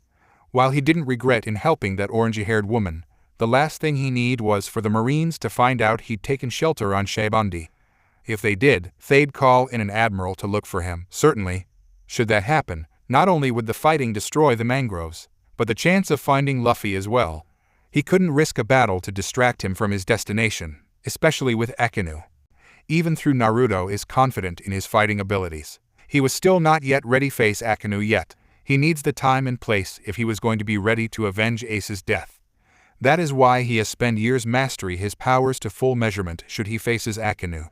He had thought Akinu will be the one sent to come after him after he attacked Marioa, but instead was Kizaru. As his perverted mentor once told him, always pick the right time and right place to fight your enemy. Naruto also thought about those imposters back at the bar. Whoever those idiots were, they didn't realize what kind of dangerous situation they'd got themselves into. While they appeared to dress in the similar fashion of the Straw Hat Pirates he remembered, they looked nothing like the originals, let alone act the part right. The leader that was pretending to be Luffy was the worst of them. That fat FCK should be grateful I didn't kill him outright. Naruto groused aloud to himself. He reminded him of the world nobles, though rather less extreme. Awfully cruel and arrogant, using Luffy's status to act with impunity, getting away with everything while the men and women around him lived in utter fear of his reputation. Surely he must have been a brilliant liar if he was able to fool everyone into thinking he's the real deal. But he's an idiot for thinking he could possibly emerge unscathed. Also stupider than he imagined. While the imposter Luffy may not realize it, his arrogance was leading to his downfall far sooner than he realized. And to the imminent arrival of an admiral. Zero's and Ozen. Meanwhile, in Mario. "What, you mean you're coming with me?" Kizaru asked in drawn disbelief. "There's no need for two admirals. There are two extremely dangerous pirates roaming around on Shabondi Archipelago," Akinu cut him off. "Not only Straw Hat Monkey D. Luffy, but Burning Will Uzumaki D. Naruto as well. This truly is a job for two admirals, if not three." He let the statement hang unadorned between the two of them. The silence was deafening. For a terrifying second, it seemed like Kizaru would outright refuse the offer of his fellow admiral. Then he sighed. "Alan, why is it so important that you come with me?" he asked again. "Burning Will," came Akinu's curt reply. "Oho," Kizaru arched an eyebrow. "So that's the reason, is it?" Akinu cringed, refusing to admit that he had a personal stake in this. Because it was personal.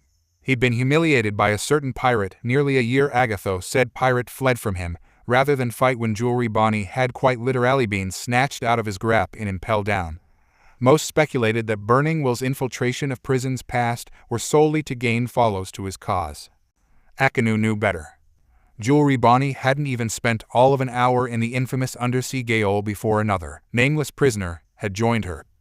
Akinu hadn't taken any notice, nor did he care for that matter, who appeared to be in her crew.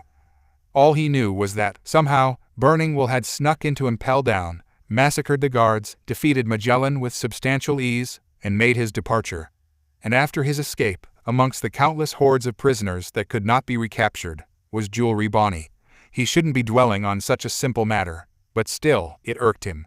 He'd caught up with this so-called escapee, only to have his ship burned out from beneath him, whilst Burning Will and his fellow fugitives made their escape.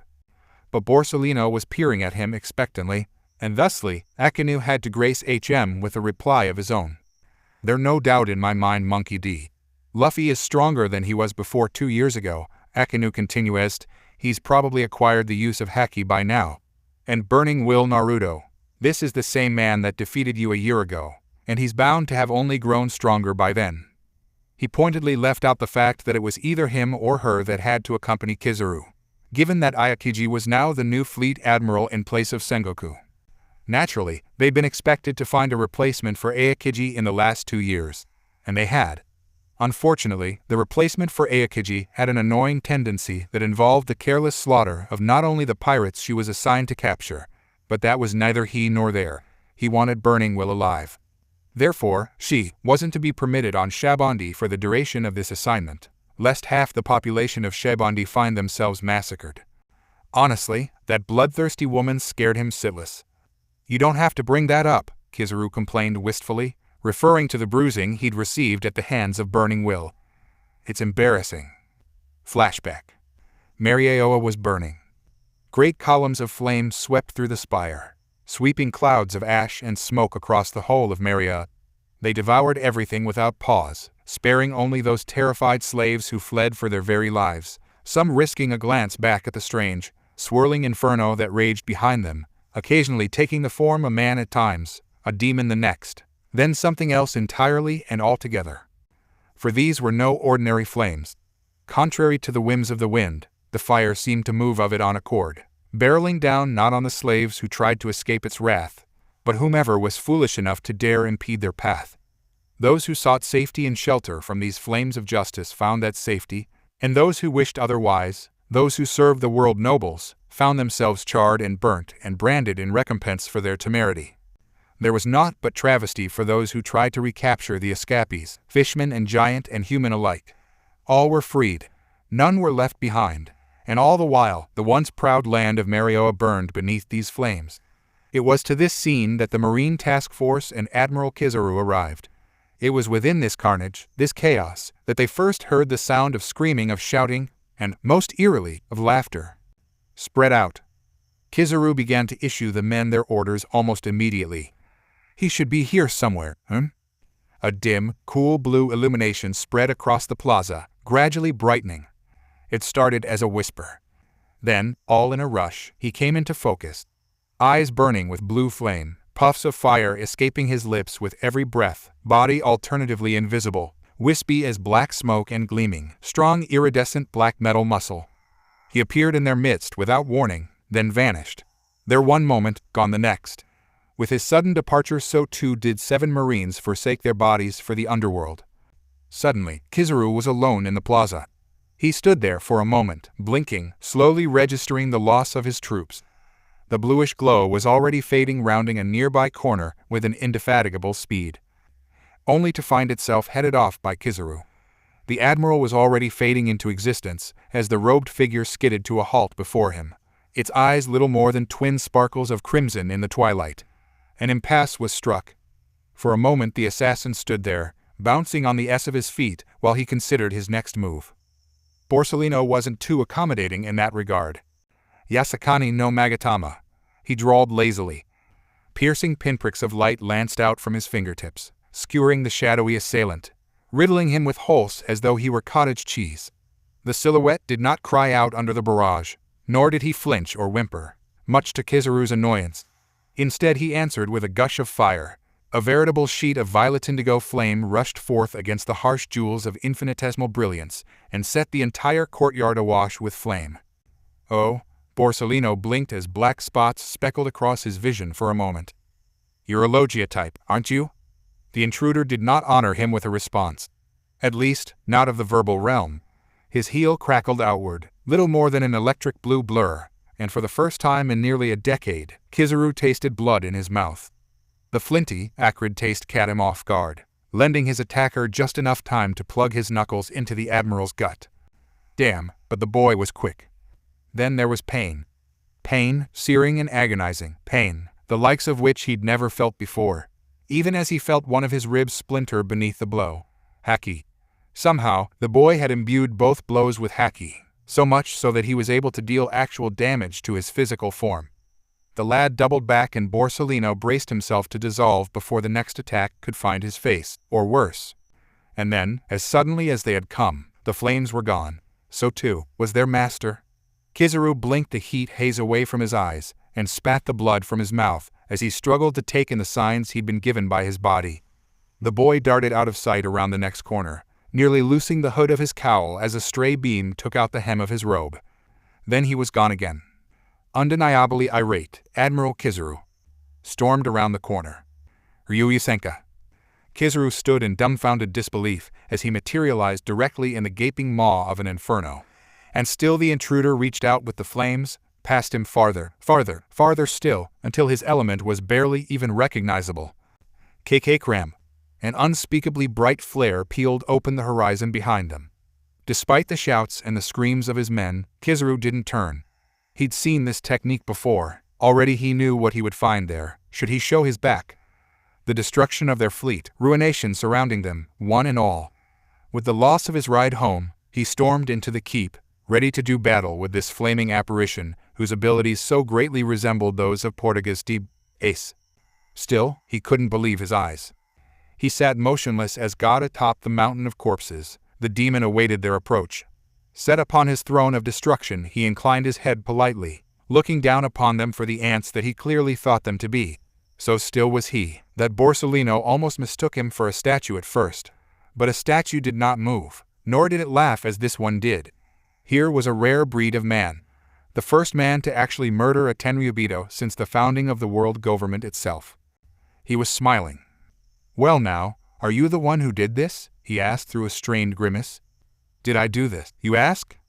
The man laughed. It was a deep, throaty sound. "My name is Uzumaki Naruto. Remember it well, you who allowed the subjugation of those who are oppressed." He beckoned, indicating the chaos and destruction that had not so long ago been the holy land of Marioa. "Do you see this?" he asked. "This is your justice. This is the sin that the world government permits, because the children of the 20 kings desire it to be so, because they wish it to be. It is filth, it is perversion, it is decay." He scoffed, rising from his throne of bodies and flesh. "Tell me, Admiral, do you know why it is that I have not simply destroyed this postule of a city?" He stood woodenly, not taking enough care. "I will tell you. Were I to destroy this place, this Marioa, I would leave no evidence of my existence behind. Therefore, I have decided instead to wait for one of your so-called champions of justice, a Marine Admiral, to find me in this place, so that I could make my cause clear." Kizaru snapped his heel forward. Naruto twisted, arching his back at the very last instant. Instead of striking him in the face, as the Admiral had intended, the wisp of light banked overhead, narrowly missing its given target, where it screamed off into the horizon. The blonde held his pose for a moment longer before he straightened, bending at the knees with all the grace of a fluid dancer. Such was the ease with which he rose again. "I warn you, do not underestimate me so easily," Naruto pointed out. "I have mastered all 3 forms of haki." "I tell you what's not going to be easy," Kizaru began to warn Naruto. "After what you did, the world government is not going rest until they catch you. I'm sure they going place a enormous bounty on your head, if you're able to fight me evenly. Yet even if you kill me here, there will be other that will still coming after you." He sneered with a smile as he'd always done, but the pirate's remark failed to leave him anything less than amused. "I'm not trying to kill you," Naruto declared. "Not yet. I've made sure that the others managed to get away. As I said previously, fight me at your own risk. but know that you shall not pass, regardless of the outcome." He clapped his hands together, and suddenly his hands were wreathed in flame. But these were more than any flame. All manner of color and perception clouded his fingertips, wreathing his hands in various shades of oranges, reds, yellow, indigo, violet, black, and beyond. Kizaru pondered these flames and their eerie properties before speaking. "I take you won't surrender, then?" Kizaru ventured. "That depends." The burning specter blew a drawn-out breath. "Are you truly intent on fighting for a cause so unjust?" "Now, isn't that a silly question?" Kizaru drawled. "I've come here just for you." The burning man did not find this amusing. "So you've come to take my head, Marine Admiral?" He swept his fingers forward in a grandiose gesture, encompassing the ruination surrounding them. "I must say, you have disappointed me. I'd hoped that you, of all people, would understand. But if you do not, then perhaps you'll fare better than the others, sure." He shrugged his shoulders, and a cloak fell to the wayside, smoldering away in a trail of embers. "If you desire my head, by all means, try and take it." He raised the flames to the surface of his skin, and brought them not only into his arms but around his face. He allowed them to break through his scalp and form a living crown, a blatant mockery toward those he had slaughtered. There was pain there in his face, pain as they broke the skin, and as they broke through channels of power that he had blocked long ago. He was powerful again now. Powerful and dread. "What do you think you are, fish or tiger?" Kizaru challenged Naruto on that fact. "I'm sure you know what happened to." "Not at all." "Not at all," Naruto replied. "I originally came to Mera Mera to save a friend. But after what I saw there, I decided to free every slave that was imprisoned in that living hell. I can understand why Fisher attacked Mera Mera in the first place. For that he has my deepest respect and admiration, though I can never truly hope to measure up to him." Seething on the face of his skin, the flames hissed and spat at the distance between them, threatening to devour the Admiral at the slightest provocation.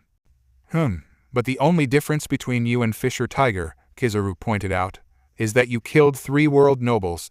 It's my job to bring to justice and see you answer for crimes."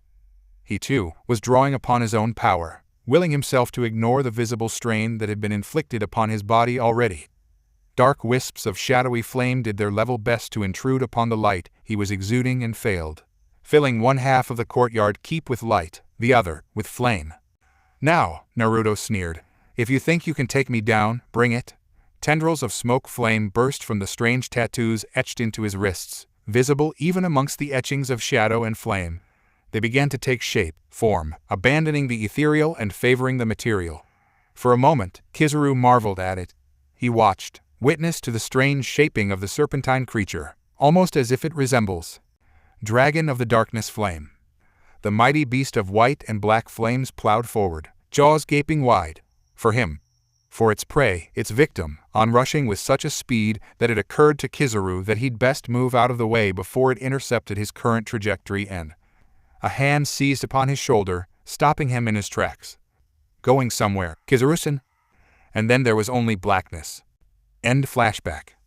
"What's wrong with you, Kizaru?"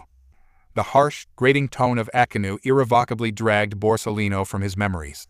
He went to speak, but for some strange reason there was blood in his mouth. Why on earth would there be blood in his mouth, now, of all times? He drifted amidst these thoughts for a moment before he recognized the dull, aching throb in his mouth as his own, as his tongue, protesting the forces that had been applied unto it. He'd bitten his tongue, Kizaru realized. The flinty, metallic tang tasted hollow in his mouth, somehow, leaving him with an eerie sense of foreboding. He doubted from the look of Akinu's face that his fellow admiral felt anything like it at all. And why would he? Akinu was too wrapped up in catching burning will to think of much else. It mattered to him only that they inflict the most righteous, heinous justice upon this man whom dared to do with the world as he pleased. Still, Kizaru had been prompted to reconsider Sakazuki's proposition. "Say," Kizaru began, "Sakazuki. Perhaps 2 admirals would be best after all. Zeros and Ozen." Meanwhile, back on Shabondi Archipelago. "Why do you mean you can't find him?" Fake Luffy raged impotently. "He has blonde hair, blue eyes, and whiskers for Chris sakes. How many guys like that do you see around here? Ha!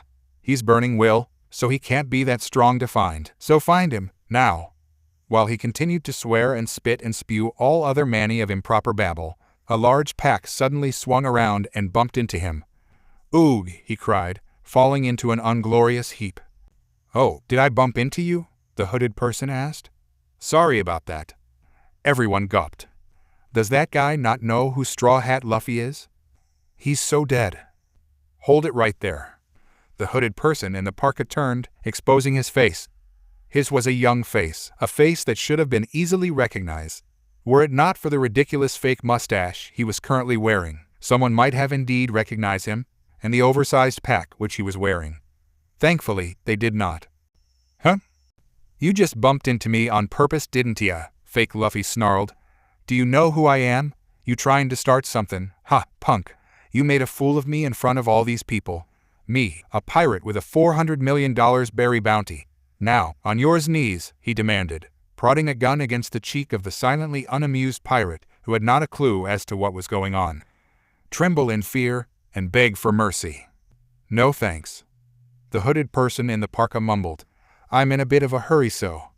"That's it, you little runt." Vian. One burst of haki later. And fake Luffy and co. found themselves taking a very long nap.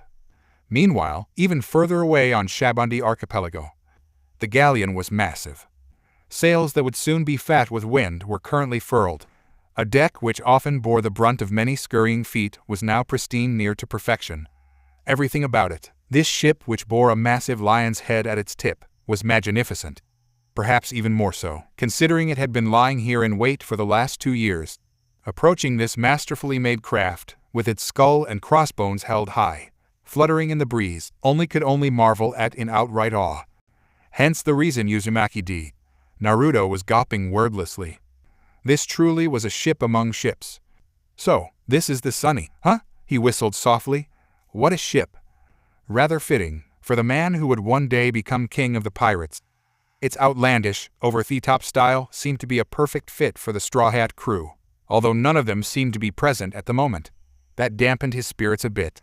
He really would have liked to have met at least someone other than Nami and her outright hostile approach to things.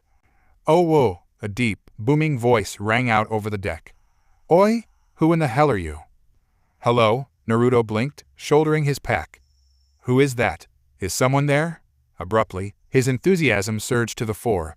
He failed to recognize the voice, but then again, save for Nami, he'd never known met any of the original Straw Hat crew to begin with. That one of them might be on the ship lifted his spirits considerably. Might it be the pirate hunter Zolo, Blackleg Sanji, Sojking, or... Not another step if you know what's good for you. A harsh clack drew his attention, then a single red dot hovered upon his Saint, emitted by the thin strand of light, the like of which he'd never seen before. A targeting system, perhaps? Seconds later, nearly a dozen other gleaming red periods joined it, leaving a grand total of 12 weapons locked upon various parts of his body.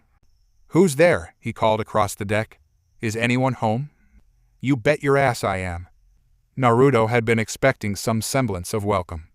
Instead, he found himself face to face with the strangest-looking human being he had ever seen in his life. Words alone could not suffice. Nor could they hope to describe him, this massive muscular monstrosity of mirthful metallic substance. With one of those giant hands, he tilted up his sunglasses and peered across the expanse that separated in less than an instant. "Oi, bastard," he called. "Keep your hands off Sunny." "All right," Naruto held up his hands. "I'm not touching, see? What the hell do you want?" That earned a response. Naruto puffed out a stray strand of flame from his lips. "Is Luffy here?" "Luffy?" The strange manbot blinked. "Just how the hell do you know him, huh?" "Will you believe me if I tell you?" Naruto asked. "Probably not." The cyborg conceded. "You're not the first to try and play that card. Now get out of here. If you'll just listen." "I won't. To what I have to say. Scram. I'm sure you'll. Skedaddle. Understand. Get lost. What I have to. Beat it, trash. Trash." Now, Naruto considered himself to be a patient man, and with good reason. Long had he suffered through the last 2 years of endless searching, endless training, making his share of friends and foes along the way. Long had he looked, high and low, for all the secrets that came with the subtle but dangerous art of haki, and of the Mera Mera no Mai and the whereabouts man he'd so fervently sought. But today, after encountering obstacle after obstacle after obstacle, his patience was at an end. Here, at the cusp of completing the quest that had consumed the last 2 years of his life, being insulted and affronted at every turn. Something had to give. "Urusai," he bellowed, a great gust of flames sweeping from his form. "Will you just shut the hell up and let me talk? Ha, Bakayaru." For a moment, the cyborg cowered. Then Naruto felt a round fizzle through his flesh. He paused, peering down at the now gaping hole in his CHC. Round. Watched as it closed. Then, before the cyborg could fire another shot, he came forward. "Listen, you." His boots thudded upon the deck as he landed, bringing himself face to face with the strangely clad cyborg. He made it all of 3 steps before another shot sputtered out of his CHC, turned to ash upon contact. He permitted himself a small smile. Then he was upon the cyborg. His hands flashed outward, once, twice, 3 times, batting aside a great overhand sweep with one and striking barehanded with the other. It was an abysmal failure. He'd neglected the use of his flames during the attack, couldn't bear the thought of damaging the ship, but in the end, all it gave him was a pair of swollen knuckles. Hands throbbing, he backed off, leering furiously. "Yo!" Naruto yelped. "What the hell are you made of? Cast iron?" "Atsui." The cyborg yowled likewise, waving his hand up and down comically as well. "Hot. What the hell are you made of? Kono Yaru. Why I oughta." "Frankie," a voice like living liquid interjected softly, "there's no need for violence." "Frankie?" Naruto blinked. "Wait, so you're actually Frankie?" "Oh whoa," the strange cyborg shouted suddenly, eyes sparkling. "That vuus," he turned, as always, striking a pose. "That booty," Naruto twisted, a bluered Ursus slowly reappearing over his shoulder, that nice beauty can only be. For the first time in his life, Uzumaki D. Naruto was truly, utterly speechless. Despite all the majesty her eyes held, keeping his gaze focused upon her face was quickly proving to be its own a trial, thanks in part to the open blouse and the glorious sight that lay within. Naruto felt his cheeks inexplicably darken as a result. Then he chastised himself with a shake of the head. He was a pirate for Chris' sakes, so why couldn't he stop staring at a pair of? "My eyes are up here, if you don't mind." Her voice gently tugged him from his reverie. She had a gentle look about her, and it was then, in that instant, that he realized the identity of this buck's beauty. "Nico Robin," Naruto croaked out in disbelief. "You're looking well, yourself." The blonde blanched. "Well said." "Listen up, men," fake Luffy, now fully recovered, pronounced before a crowd of pirates. "You may not know Theseus' face now, but from here on out every one of you is a member of my crew, the Straw Hat Pirates. Once I become the king of the pirates," the impostor continued, "you guys are going to be crew of the Pirate King, and for that goal you all will serve as my arms and legs in the adventure that are to come." All the pirates cheered by the fake Luffy's words. "It's like a dream come true," said one pirate. "I can't believe we get joined the notorious crew of the man who destroyed Anai's lobby, created chaos at Impel Down, and charged into the heart of the Whitebeard War. This legendary pirate is going to be our captain," another cheered. "He's really a candidate for the title of Pirate King." "But before we set sail for the New World," fake Luffy continued, biting off every single word as if it were flint, "we need to teach those a lesson for disrespecting me, and one of them is known as Burning Will Uzumaki D. Naruto." For a terrifying second, there was silence. It was deafening. Like a mighty wave, so too his words rippled out amongst those that had assembled to become his subordinates, plastering their faces with expressions of shock, awe, and in exceptionally rare cases, fear. Eh? There wasn't a single pirate alive that hadn't heard that name. All the pirates gawped at their captain and what he'd just said. Burning Will Uzumaki D. Naruto? They thought he was joking, such were their expressions. Monkey D. Luffy wanted revenge on the only man who had dared to murder not 1, not 2, but 3 Tenryubito and escape with hundreds upon hundreds of slaves, not to mention equally priceless treasures and artifacts, and invaded Impel Down, no less. The infamous rookie who, given enough time, might very well fill the vacancy left by Edward Newgate, one of the 4 no reduced to 3 Enku. Their captain wanted the head of Burning Will brought before him like some spoil of war. No way. Impossible. Truly, if there was a man more terrifying than Straw Hat Luffy, then Burning Will clearly fit the bill.